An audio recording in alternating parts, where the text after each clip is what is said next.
రాష్ట్ర ప్రభుత్వం ప్రజా ఆకాంక్షలకు వ్యతిరేకంగా పనిచేస్తోందన్నారు బీజేపీ నేత ఎల్లేటి మహేశ్వర్ రెడ్డి. కేబినెట్ నిర్ణయాలు నిరాశపరిచాయని చెప్పారు.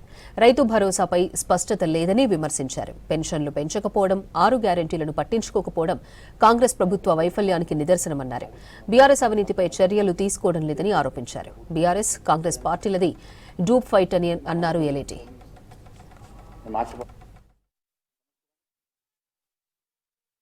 మరి ఎన్నో హామీ నెరవేరుస్తారని అందరూ ఎదురు చూస్తున్న సందర్భంగా మళ్ళీ నిరాశ మిగిల్చినటువంటి కేబినెట్ నిర్ణయాలు పూర్తిగా ఈ ప్రభుత్వం ప్రజా వ్యతిరేక పాలన సాగిస్తున్నది స్పష్టమవుతా ఉన్నది. పేరు తెచ్చుకున్నట్టు ఈ ప్రభుత్వం కనీసం ఇప్పుడైనా ఇచ్చిన హామీ నెరవేరుస్తారని నేను ఆశపడ్డాం.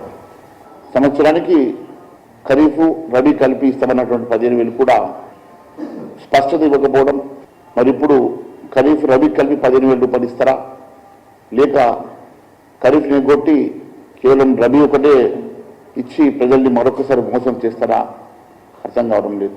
వీరిద్దరిది కూడా డూప్ ఫైటింగ్, ఒకటి తిట్టినట్టు చేస్తే మరొక రేషన్ చేయాలనే ఆలోచనతో ముందుకు సాగుతున్నట్టుగా అనిపిస్తున్నది. కొందరు వెలుగుని పట్టినట్టు ఏదో చిన్న కేసులతోటి పెద్ద అంశాలను పక్కదో పట్టించేటువంటి ప్రయత్నం జరుగుతున్నట్టుగా అనిపిస్తున్నది.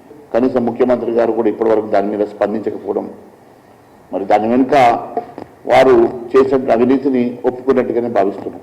అంతేకాకుండా రెవెన్యూ మంత్రి శ్రీనివాస్ రెడ్డి గారి కంపెనీ అంశంలో కూడా ఆయన ఇచ్చినటువంటి ఫేక్ బ్యాంక్ గ్యారంటీ అంశం అయితేనేమి, ఆయన ఒక మంత్రిగా ఉండి ఆయన కంపెనీకి ఈ రాష్ట్ర ప్రభుత్వంలోనే 1,350 కోట్ల కాంట్రాక్ట్ తీసుకోవడం అంటే ఇది అధికార దుర్వినియోగం కాదా?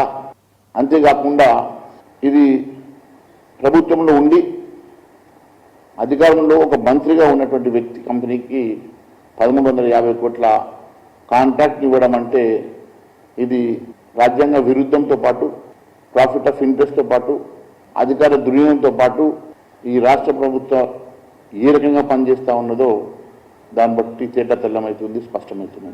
ఇది కాన్ఫ్లిక్ట్ ఆఫ్ ఇంట్రెస్ట్, ఖచ్చితంగా కాన్ఫ్లిక్ట్ ఆఫ్ ఇంట్రెస్ట్లో అది ఈ ప్రభుత్వం ఇప్పటికన్నా కళ్ళు తెరిచి దాని మీద